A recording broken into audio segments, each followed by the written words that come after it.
आधे शरीर से दिव्यांग एक लड़की को अचानक पता चलता है कि जो दवा वह 18 साल से खा रही है उसकी शीशी के नीचे एक दूसरा लेबल छिपा हुआ है, लेकिन वह किसी को नहीं बताती। फिर भी माँ के कहे अनुसार समय पर दवा खाती है, मगर जैसे ही माँ चली जाती है वह चुपके से मुंह की दवा थूक देती है और उसके मन में सवाल भर जाता है कि आखिर यह दवा है क्या। क्लोई पढ़ाई में बहुत तेज है, लेकिन जन्म से ही निचले हिस्से से लकवाग्रस्त है और उसे अस्थमा तथा डायबिटीज भी है। इन 18 सालों में माँ ने बड़े ध्यान से उसकी देखभाल की है और हर दिन समय पर उसे दवा खिलाती है।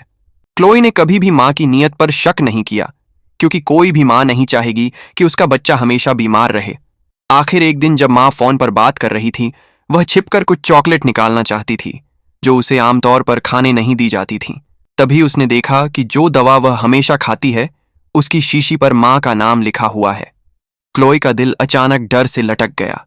रात को माँ की देखभाल के सामने क्लोई से रहा नहीं गया और उसने अपने मन का सवाल पूछ ही लिया।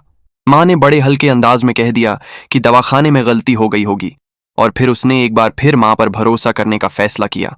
अगले दिन जागने पर हाथ में रखी अज्ञात दवा को देखकर उसके दिल में फिर शक उठा।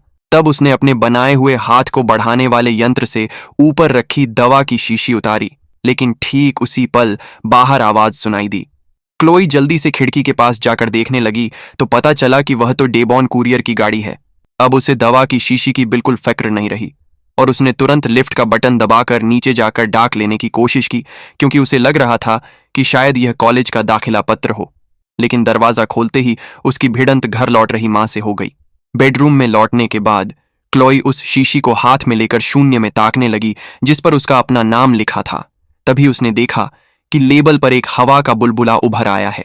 इसलिए उसने धीरे धीरे लेबल उखाड़ा और हैरानी की बात तो यह थी कि नीचे दूसरे लेबल पर माँ का नाम लिखा था। उस रात क्लोई ने पहली बार माँ की लाई हुई दवा नहीं खाई और गहरी सोच में डूबकर इन दवाओं को घूरती रही। माँ के गहरी नींद में सो जाने के बाद वह चुपके से लिफ्ट पर बैठकर नीचे गई और कंप्यूटर खोलकर जानने लगी कि यह आखिर है कौन सी दवा। मगर घर का इंटरनेट अचानक कट गया। क्लोई थोड़ी निराश हुई, लेकिन उसे यह बिल्कुल पता नहीं चला कि माँ वहां खड़ी यह सब देख रही है। सुबह माँ ने इशारों इशारों में उसके रात को कंप्यूटर देखने की बात छेड़ दी। क्लोई को लगा कि शायद वह पकड़ी जा चुकी है, तो उसने कॉलेज की जानकारी देखने का बहाना बनाकर टाल दिया। लेकिन इस बहाने से साफ था कि उसे चैन नहीं मिला, बल्कि वह और भी उलझन में पड़ गई। ठीक उसी समय जब क्लोई ने देखा कि माँ नीचे बगीचे में पौधों को पानी देने गई है, तो उसने तुरंत फोन उठाकर दवाखाने में कॉल लगाई। उसे बिल्कुल भी उम्मीद नहीं थी कि दवाखाने वालों से पहले ही माँ बात कर चुकी है और उन्हें तैयार कर चुकी है। क्लोई डर के मारे जल्दी से फोन रख देती है और यह पक्का करने के बाद कि माँ अभी भी पानी दे रही है, उसने एक और जोखिम उठाने का फैसला किया और बिना सोचे समझे एक अनजान नंबर मिला दिया। खुशकिस्मती से फोन उठाने वाले के पास कंप्यूटर था और उसने सचमुच उस दवा का नाम खोजकर बता दिया। वह दिल की बीमारी के लिए इस्तेमाल होने वाली एक लाल दवा थी, जो बिल्कुल साफ तौर पर उसकी हरी गोली से अलग किस्म की थी। ये सुनते ही क्लोई की दुनिया मानो एक पल में ढह गई और वह सोचने लगी कि माँ उसे क्यों मारना चाहती है। रात को उसने माँ से सिनेमा ले जाने की जिद की। निकलते समय उसने इन दिनों में इकट्ठा की हुई सारी दवाएं साथ रख लीं और उसने सच्चाई का पता लगाने की ठान ली। फिल्म चलने के दौरान क्लोई वॉशरूम का बहाना बनाकर पास ही की एक दवा की दुकान में पहुंची, लेकिन अंदर जाते ही उसने देखा कि लाइन बहुत लंबी है। अगर वह इसी रफ्तार से इंतजार करती तो माँ को जरूर कुछ गड़बड़ी लग जाती। इसीलिए उसने अपनी तबीयत खराब होने का बहाना किया। जब श्याओ मेई को सच्चाई का पता चलने वाला ही था, ठीक उसी वक्त माँ भी दवाखाने में आ पहुंची। वह दौड़कर आई और बिना कुछ बोले सीधे श्याओ मेई की टांग में इंजेक्शन लगा दिया, जिसके बाद श्याओ मेई की आंखों के सामने अंधेरा छा गया और वह वहीं बेहोश होकर सो गई। जब लड़की की आंख खुली तो उसने देखा कि माँ ने उसे कमरे में बंद कर दिया है, लेकिन ऐसा मामूली दरवाजा भला उसे कैसे रोक सकता था। उसने ताले के छेद में 2 कीलें डालीं और जरा सा हिलाकर खोल दिया। बस एक खटाके की आवाज आई और ताला खुल गया। उसने आंखें बंद कीं, फिर से आंखें बंद कीं, मगर अफसोस कि जितना ऊंचा कदम बढ़ाओ विपत्ति उससे एक कदम आगे होती है। साफ था कि माँ उससे एक कदम आगे थी। श्याओ मेई ने खिड़की पर चढ़कर देखा तो लगा कि अगर वह यहां से सामने वाली खिड़की तक पहुंच जाए तो आसानी से भाग सकती है, मगर दोनों पैरों से दिव्यांग होने के कारण यह कोई सीधा सादा काम नहीं था। उसने हल्का सा सोचा, फिर तारों का एक बंडल निकाला, उसे प्लग से जोड़ा और सोल्डरिंग आयरन भी उठा लिया। फिर उसने एक बड़ा घूंट पानी पिया और ध्यान दीजिए, उसने वह पानी निगला नहीं। इसके बाद वह खिड़की से बाहर निकली और धीरे धीरे बगल वाली खिड़की की ओर खिसकने लगी। काफी कष्ट भरी रेंगने के बाद आखिर वह बगल की खिड़की तक पहुंच ही गई। उसने प्लग लगाया, सोल्डरिंग आयरन के लाल होने का इंतजार किया और फिर उसे सीधे कांच पर रख दिया। जल्दी ही कांच में दरारें पड़ गईं। तब उसने मुंह में भरा पानी उस पर उगल दिया।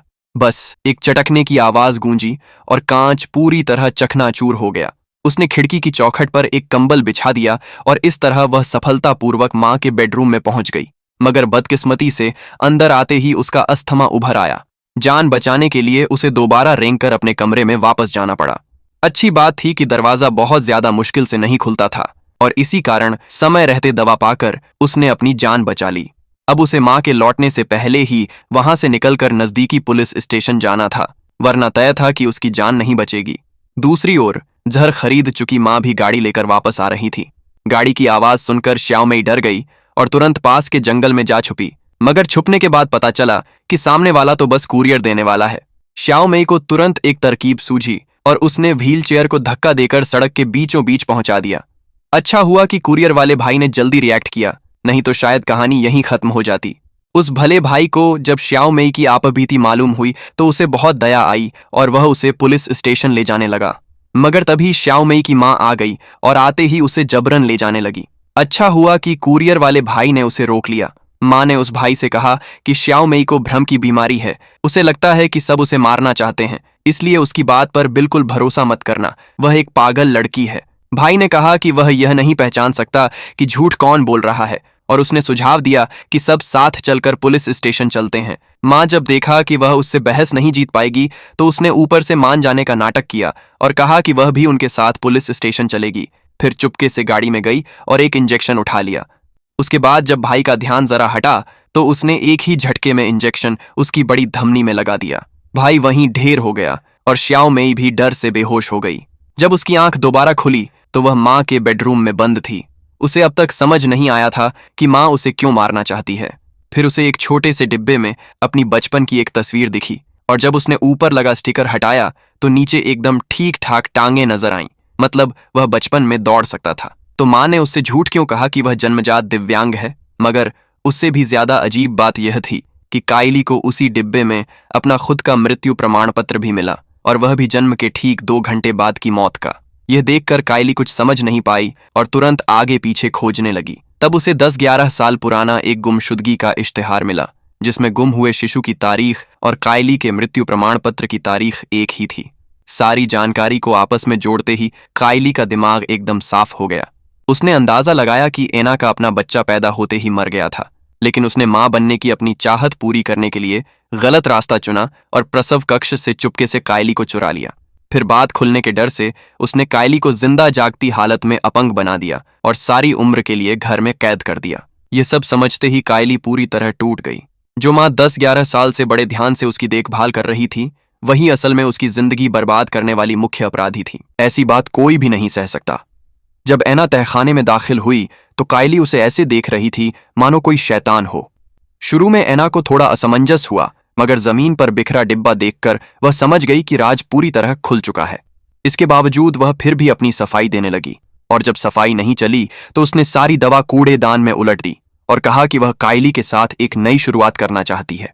जब उसने देखा कि कायली जरा भी पिघल नहीं रही है और उसे बेहद नफरत भरी नजरों से देख रही है तो एना का चेहरा एकाएक बदल गया और वह सीधे गोदाम में घुस गई। वहां से उसने एक अनजान मशीन खींचकर निकाली और उस पर न्यूरोटॉक्सिन मिलाकर कायली की यादें मिटाने की तैयारी करने लगी। इससे डरकर कायली बुरी तरह लुढ़कती गिरती हुई गोदाम में छुप गई और दरवाजा बंद कर लिया, लेकिन यह कोई स्थायी उपाय नहीं था। तभी कायली की नजर अलमारी पर रखी कई रासायनिक शीशियों पर पड़ी और उसने ऑर्गेनिक फॉस्फेट की एक शीशी उठा ली जिसके लेबल पर लिखा था कि गलती से पी लेने पर तुरंत हॉस्पिटल जाना चाहिए। कायली ने दांव लगाया कि सामने वाली उसे यूं ही नहीं छोड़ेगी और जैसे ही एना ने दरवाजा खोला उसी पल उसने वह जहर पी लिया। एना ने देखा कि अब कुछ नहीं किया जा सकता तो उसने तुरंत हाइड्रोजन पेरोक्साइड ढूंढकर जहर को बेअसर करना चाहा, मगर बहुत देर हो चुकी थी। कायली को खून की उल्टियां होने लगी थीं और वह कुछ भी पीने की हालत में नहीं थी, इसलिए मजबूर होकर उसे हॉस्पिटल ले जाना पड़ा। अच्छी बात यह रही कि आखिरकार खतरा टल गया, लेकिन मुश्किल यह थी कि कायली का केस आत्महत्या की कोशिश का था, इसलिए उसे मानसिक मूल्यांकन के बाद ही छुट्टी मिल सकती थी। ऐना स्वाभाविक रूप से इस प्रक्रिया से गुजरने का खतरा नहीं उठाना चाहती थी। इसलिए जैसे ही उसने देखा कि कायली को होश आ रहा है, उसने आंख घुमाई और बिना रुके बाहर चली गई, जैसे उसे कोई तरकीब सूझ गई हो। यह देखकर कायली का दिल एकदम बैठ गया और वह पूरी तरह मदद मांगने की सोचने लगी। मगर बेहोशी की दवा का असर अभी खत्म नहीं हुआ था, इसलिए वह अपनी पूरी ताकत लगाकर थोड़ी बहुत हरकत कर सकने वाले दाएं हाथ से नर्स को बुलाया। आंखों के इशारों से उसने कागज कलम मांगा और एक कागज पर मदद का संदेश लिखने लगी। लेकिन अब भी वह आधा ही लिख पाई थी कि अचानक आपातकालीन अलार्म बजने लगा। यह देख नर्स पहले कायली को एक तरफ छोड़कर मदद के लिए दौड़ गई। थोड़ी ही देर में ऐना वार्ड में आ पहुंची। समय बहुत कम था, इसलिए उसने बिना कुछ बोले सीधे कायली के शरीर पर लगे सारे उपकरण खोलकर हटा दिए और उसे व्हीलचेयर पर बांधकर अफरा तफरी का फायदा उठाकर धक्का देती हुई ले गई। कायली बोल नहीं पा रही थी, इसलिए वह बस इधर उधर मौजूद लोगों से नजरों के जरिए मदद मांगती रही, मगर जाहिर तौर पर इसका कोई असर नहीं हुआ। हालांकि अच्छी बात यह रही कि जैसे ही अलार्म बंद हुआ, नर्स तुरंत वार्ड में वापस आई और इस बात की पुष्टि करने के बाद कि कायली को कोई दूसरा स्टाफ कहीं ले नहीं गया, उसे बिस्तर पर कायली का छोड़ा हुआ कागज मिला जिस पर मां लिखा था। ये समझते ही नर्स ने तेजी से हॉस्पिटल को सूचना दी और सिक्योरिटी गार्डों की टीम पीछा करने भेज दी गई। दूसरी ओर ऐना पहले से तैयार थी और उसने पिस्तौल में गोली भर ली, मगर जैसे ही वह निकलने का रास्ता ढूंढने रुकी, उसने देखा कि कायली की व्हीलचेयर आगे सरक नहीं रही है। कंबल हटाकर देखा तो पता चला कि दवा बंद होने के बाद कायली की टांगों में कुछ जान आ गई है। ठीक उसी समय सिक्योरिटी गार्ड भी आसपास आ पहुंचे और ऐना ने झट से पिस्तौल उठाकर मुकाबला करने की कोशिश की, मगर फिर भी एक कदम देर हो चुकी थी। गोली उसके ही एक साथी को लगी और वह संतुलन खोकर सीधे सीढ़ियों से नीचे गिर पड़ा। कायली यह देखकर पल भर के लिए अवाक रह गई और बस बुत बनी हुई यह सब देखती रही। आप सोच सकते हैं कि उसे तरस आ गया, लेकिन ऐसा नहीं था। असल में वह तो उसी वक्त एक उतनी ही भयानक योजना बुन रही थी। 7 साल बाद की बात है। लगातार अभ्यास से कायली की टांगें इतनी मजबूत हो गई हैं कि भले ही वह पूरी तरह व्हील चेयर न छोड़ पाई हो, लेकिन अब बैसाखियों के सहारे चल सकती है। इन 7 सालों में वह हर कुछ वक्त बाद एक देखभाल केंद्र में जरूर आती है और उस ऐना को देखने जाती है जो उस गोलीबारी में पूरी तरह लकवाग्रस्त हो गई है और साथ ही हैरान करने वाले ढंग से गूंगी भी हो गई है। रही बात यह कि गोली लगने से लकवा और गूंगापन आखिर हुआ कैसे।